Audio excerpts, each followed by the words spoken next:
It's my great pleasure to introduce Dr. Sharon Hillier.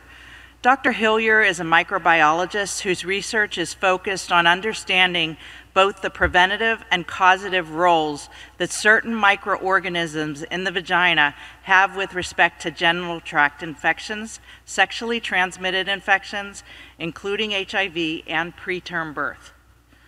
At the University of Pittsburgh, Dr. Hillier is the Richard Sweet Professor of Reproductive Infectious Disease, Vice Chair for the Faculty Affairs, and Director of the Reproductive Infectious Disease Research in the Department of Obstetrics, Gynecology, and Reproductive Sciences.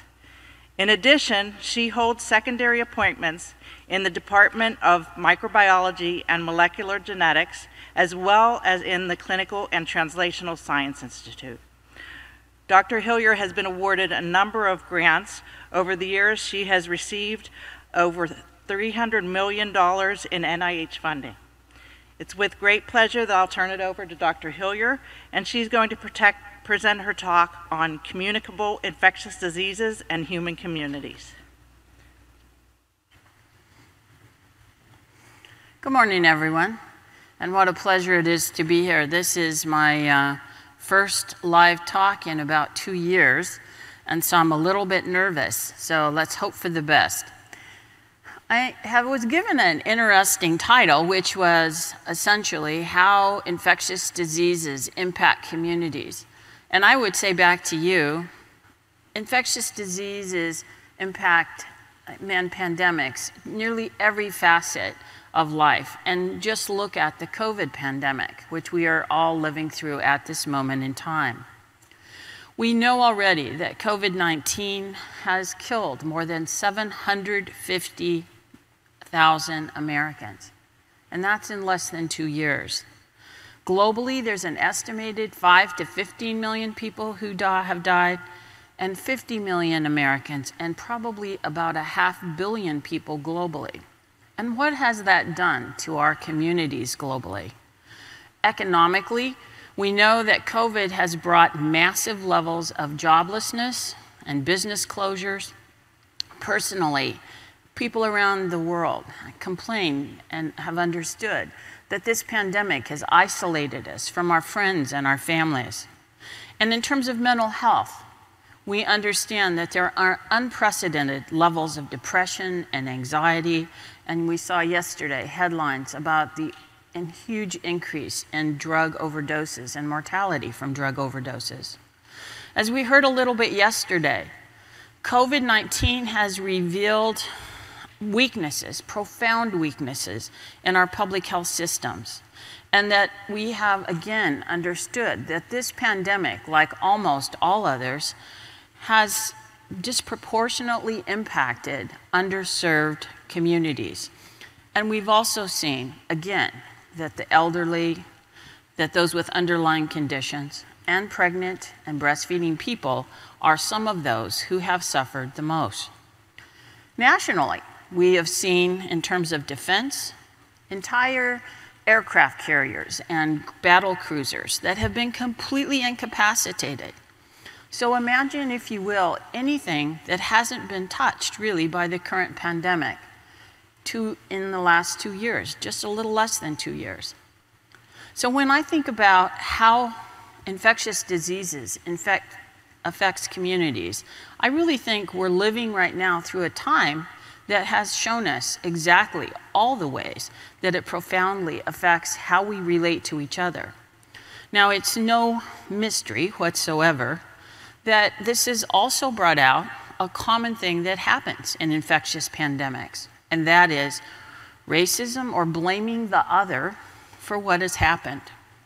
So these are images of Americans who were actually beat up because they were of Asian descent, and because people blame this epidemic on Wuhan, China, and the Chinese people.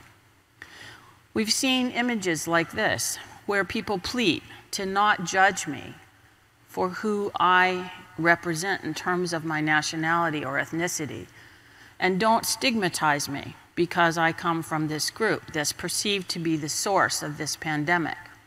And I'm going to touch back on this a lot today, This notion of stigma, this notion of how we want to say that anything that happens is the other, it's not me, and that we want to find someone to blame.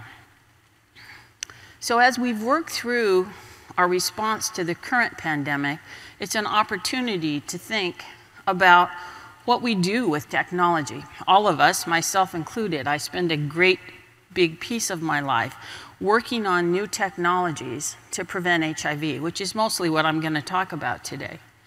And we all imagined when we got the vaccine about a year ago that we would have a technology, that people would of course want to take it, and then the vaccine would allow us to get past the epidemic. I don't know how many times I've heard people say, I am so over this. I'm so over it.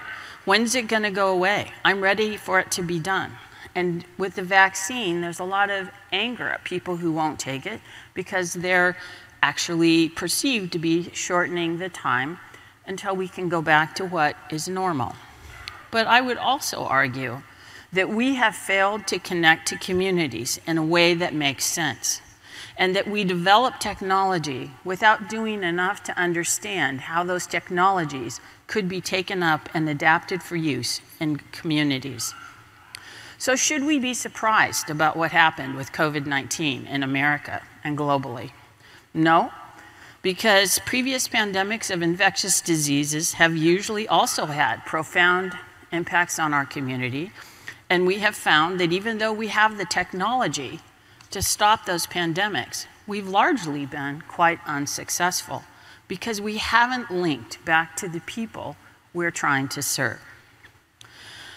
So let's think about one, I love the name, the Spanish flu, which was an H1N1 epidemic, which, like the current pandemic of COVID, came from birds. But because we always like to blame someone, it was called the Spanish flu. That pandemic affected about half a billion people globally. In the United States, accounted for about 675,000 deaths. And the mortality was highest in those less than 5, people between the ages of 20 and 40, and then again, the elderly. And one of the things most people don't know about this is that masking was highly recommended during that pandemic, and that in fact, people got fines for not wearing masks. But one of the groups that was most profoundly against masking were the abolitionists. Now, if you remember in 1918, the suffragettes, people who were looking for votes, increasing voting rights or providing voting rights for women, were virulently against masking. Why? Because it was perceived that masking was an attempt to cover up women and to shield them and remove their power. And so the lesson in that is that obviously voting rights was something I virulently believe in with all of my heart. But these people who were so right about so many things were completely wrong about masking because through their lens, from where they were coming from, they saw masking as undermining their autonomy and visibility. And again, reflecting back on not understanding the community. I know you hoped when you woke up this morning you would get to hear about syphilis, and it's your lucky day. Syphilis is a pandemic most people don't put in that same bucket, but it was a huge, huge deal. Syphilis has been around, probably they think the earliest recorded descriptions of syphilis are from about 3000 BC, but syphilis reached pandemic levels in the early 1900s and late 1800s. It was always stigmatized, and I just yesterday was looking through all the names that syphilis has had. The Italians, Germans, and British called it the French disease. The Russians called it the Polish disease, and the Turks called it, who were Muslim, called it the Christian disease. So wherever you went in the world, it was always the other that gave us this disease, when of course it's a sexually transmitted infection, and that's how you got it, right? Not from the French. Now, shown on the left of this slide is a poster from World War I, and I loved it. It says, "Syphilis, All these men have it. Women, stay away from dance halls. Because at the time, again, not widely appreciated, is that syphilis accounted for 10% of the leave time, sick time, for soldiers in World War I. And more people were incapacitated from syphilis than almost any other cause. And so at the time, it was understood that if we didn't control syphilis and didn't find a way forward for syphilis, we would undermine our national security. And that was the genesis of some of the planning that went around the public health system, because it was understood that pandemics can actually put our nation at risk. So it's an old foe. It was nearly eradicated 20 years ago when I first moved to Pittsburgh. One of the first seminars we hosted at Magee-Womens Research Institute were with some folks from the Centers for Disease Control. And there was this syphilis eradication campaign. And we said, okay, we have the tests and we have antibiotics and we can eradicate syphilis. And we did a really good thing. It did, in fact, go down. But about 6 years ago, syphilis started to creep up and began spreading again at a more rapid pace. And in the past 5 years or so, what we've seen is a quadrupling of cases of syphilis. And now we're seeing unprecedented numbers of newborn or congenital syphilis, which causes major health problems, neonatal death, and that's quadrupled in the same period. We have the technology to test, we have the technology to treat, but we have failed to actually work in the communities who are most affected by this to eradicate syphilis. So again, I just want you to remember that development of technology is not enough. We have to figure out how to get and work with the communities at risk. So HIV, which is what I've worked on really for the past 30 years, is a perfect example of this same thing. Initially, it was stigmatized as a gay disease. And then when it was understood that it was being transmitted widely in heterosexual couples in Africa, then they said, well, it was actually something that it was really an African problem. And we didn't want to own that it would ever come here. I remember when I was first working in HIV, people were just like, I don't think we'll ever have a heterosexual epidemic of HIV in America. And I was like, why? Why would you think that? Well, because it won't come here. And that was, of course, completely wrong. We understand now that globally HIV has affected about 76 million people, and 33 million people have died. About 675,000 Americans have died of HIV. But we still have about 35,000 new cases every year. And I hear from people all the time, is HIV still a problem? Because what have we done? We've just accepted that it's a pandemic that's not going to leave us. And I will tell you, COVID is not going to leave us either. But what we've had is great treatments that can do a nice job at treating the infection. And we have a really exciting group of things for prevention. But we still haven't necessarily always done the best at connecting with communities. So I'm going to tell you two quick stories about my own work and how I learned that connecting with communities can profoundly change how your research turns out and how effective you can be at rolling out new technologies. So HIV affects in Africa predominantly a huge proportion in young women. In sub-Saharan Africa, young women and adolescent girls, so that's 16 to 24-year-olds, accounts for 1 in 4 new infections, even though they're only 10% of the population. So, in other words, you can do the math in your head. Essentially, they're 2 or 3 times more likely to get HIV than anyone else. And once you get HIV, you have it for the rest of your life. So, as a person who's trying to work in HIV prevention, I thought, okay, this is a group we really need to work with. How do you really reach these young adolescent women?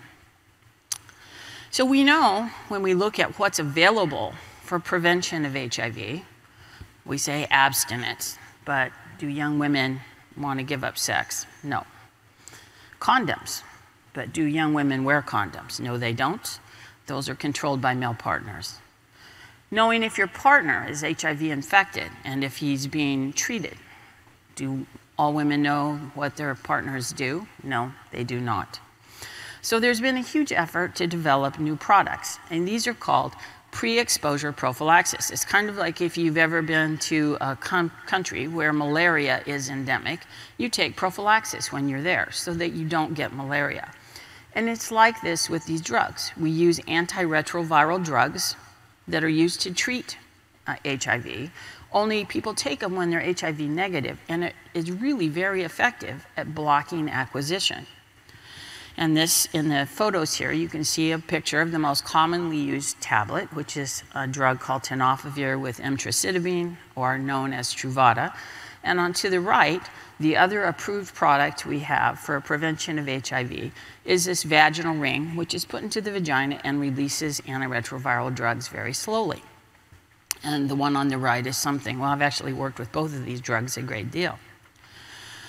The problem, though, is when we did our clinical trials, and many have been done now, of both the PrEP and the vaginal ring, neither was used very well, especially by the youngest women, the 16 to 21-year-olds. They just didn't use it.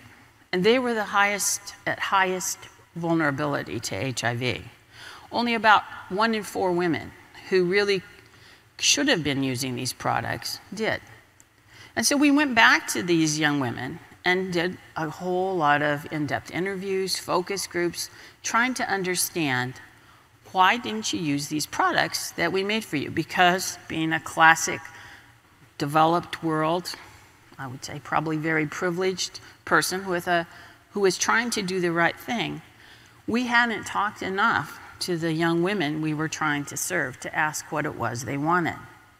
And what do you think they told us? They said, well, you know, in your trials, you randomize us, you know, you put us into groups, and we don't get to pick. And we like to pick what we want. And one of the young women I talked to said, you researchers, you think you're so smart. You took these drugs that were used for treatment, and instead of asking us what we wanted, you just said, well, I'm going to take that drug, and I'm going to give it to you even though I'm uninfected. I'm a healthy person. Why should I take these treatment drugs? Others told us, if my mother finds these drugs in my drawer, she's going to think I'm already infected. Others said, you know, those pill bottles you gave us with the Truvada tablets make this sound, and everyone here knows if you're HIV infected, you're carrying those pill bottles. And the people thought I was infected. And even with the vaginal ring, we heard from people that my partner didn't know what this was, and you didn't help me understand how I could communicate my issues with the partner, because my partner will think I'm cheating if I'm on these products, when they're really trying to protect themselves. And so they said, we took those pills and we put them in our drawer, but we didn't swallow them. Or we took that ring, vaginal ring, and when we got home, we took it out until we came back to the clinic. We put it in the day before we came back. So they were very honest about what they did. But I'll never forget standing in Johannesburg with one of these young women who said to me, you never asked me what I wanted. You decided what I needed, and you never talked to me about what I wanted. So, severely chastened, we went back and said, look, we've got to figure out how to crack the nut on connecting with communities in a way that can really impact this. Because, as I told you, we have 2 approved products, the ring and PrEP. And national programs that are happening in Kenya and Zimbabwe and South Africa and Malawi are all saying, well, maybe we shouldn't give these products to young women because they just won't take them. And so it becomes a self-fulfilling prophecy, right? You don't give products to the people who need them the most, because in the randomized trials, the women didn't use it very well. So we went back, tried to design a study, spent a ton of time talking to young women, and this study was called REACH, Reversing the Epidemic in Africa with Choices in HIV Prevention. And it was a randomized study of oral daily PrEP or this vaginal ring. But how did we prepare for it? Between the years of 2016 to 2018, we went to all the clinical trial sites. And we also brought people together, ethics chairs, ministries of health people, and lots of very sassy, very emboldened young women. And we all sat together in a room. And it was probably some of the most important meetings I've ever attended in my life, because these guys from the Ministry of Health, and sometimes they were women, would say, well, you know, these young girls, we need to protect them and teach them not to have sex. And these young women stood up and said, I'm young, and I like to have sex, and I want you to help me stay safe. So what are you doing telling me I shouldn't be able to make choices for myself? And it was so interesting. Over the period of the time, by the end, if you've ever been to a meeting in Africa, it's one of the most fun things because people just jump up and dance from time to time. At the end of the meeting, we were playing some music, and the ethics chair from Zimbabwe started dancing with some of the girls, and then other people danced up. And at the end of the day, everybody said, you know, you're right, we need to figure out how to do this better. So we also really engaged with the communities by allowing young women to take center stage. They stood and talked about what their own specific issues were. I remember a young woman telling us, look, I'm actually the third wife. I'm in a polygamous marriage, and I'm the third wife. And I can't tell my husband to use condoms. And I can't tell him he has to use condoms with his other wives. And if I leave, I will have to leave my children behind. So these products, for me, would be empowering, but I need tools for ways to use this, and I need to be included in this research. So we had at this meeting young women as young as 16 and 17. I'll always give them a lot of credit because they stood there and told us what we needed to hear. So we took all of that, and what we figured out from talking to them is that what young adolescents want, like young adolescents anywhere in the universe, they want to be attractive and have fun, and they want to do what they want. They're feeling their freedom.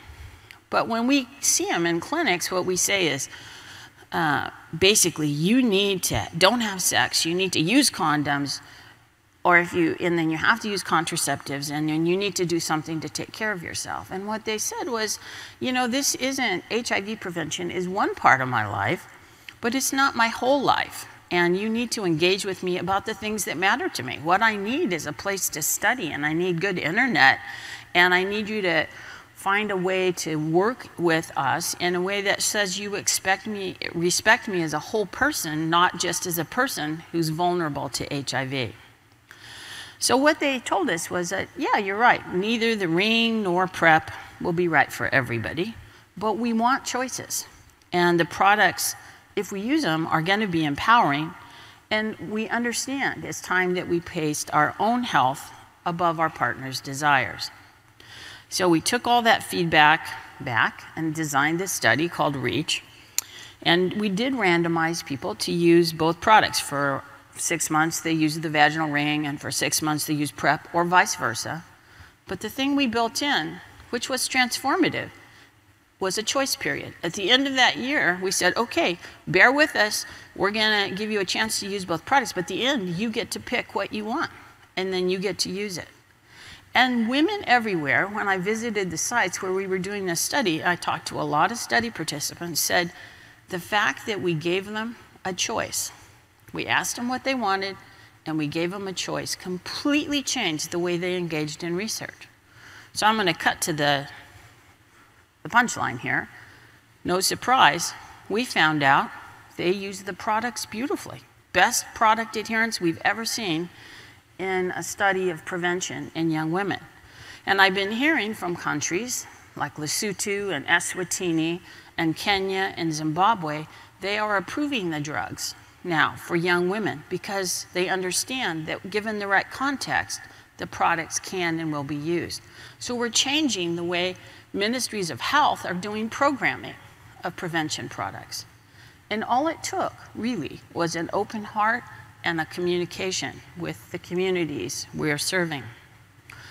So you've heard a lot this morning and yesterday about the need to include pregnant and breastfeeding people in research. And we have the same exact problem in HIV that we have in depression and every other field of science.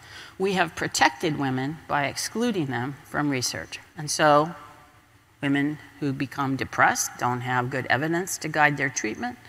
And women who became pregnant or were considering pregnancy had no data to say, well, was it better to have the exposure to the drug, or was it better to take your chances, see if you got infected, which was a horrible thing for the baby and the mother, because we haven't tested the safety of these products in pregnant and breastfeeding people.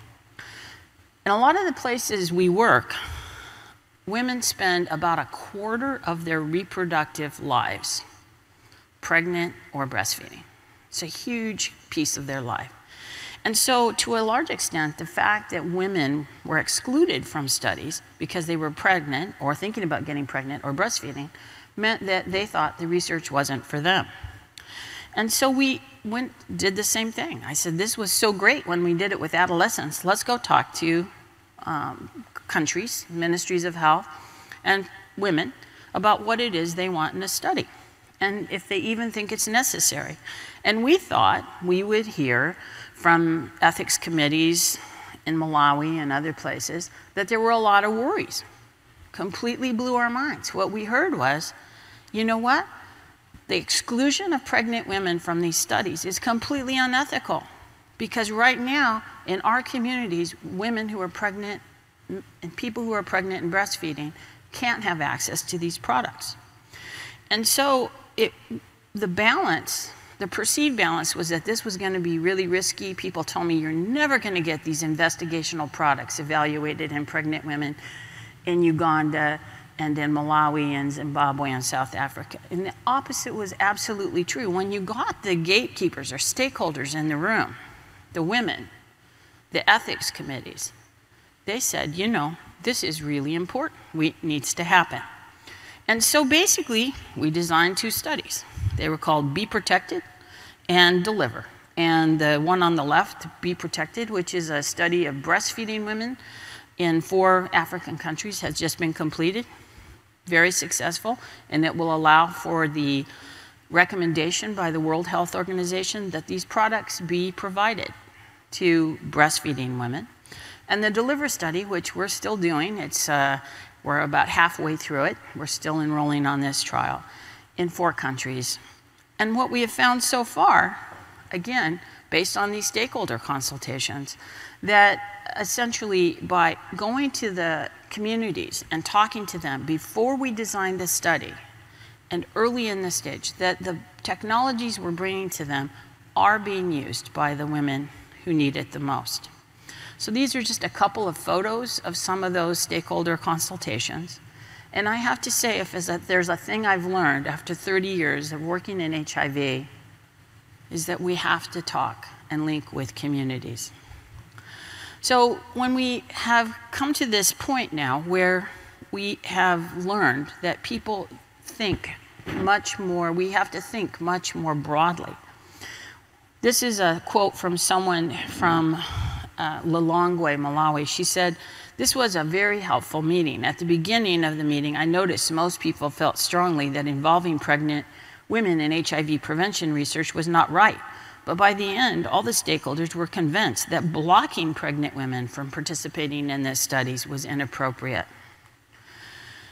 We also heard from this woman who said, "What I took away from the meeting is that researchers are trying so hard to find possible prevention ways that are different and to make sure that we women have choices, a variety of things to choose from, and that they want women not to be left behind." So I'm going to skip over our study design. That part doesn't really matter. What I want to leave you with is this notion that community engagement can help us find better ways to conduct research, but can also impact guidelines, how products are rolled out, and whether or not women have access to the things they need. So even though we were working in highly vulnerable populations of adolescents and pregnant and breastfeeding people, what we found is that engaging in the stakeholder process completely changed our ability to make a difference. So to summarize, infectious diseases have a broad impact on every aspect of communities and their lives. But finding solutions requires engagement of every level of community, so we don't make technologies that aren't useful. We need to have a much stronger consumer orientation as researchers to make sure what we're developing is really what those communities need, and we really need this continuous integration and consultation with communities to have real impact for the work we do. Thank you very much.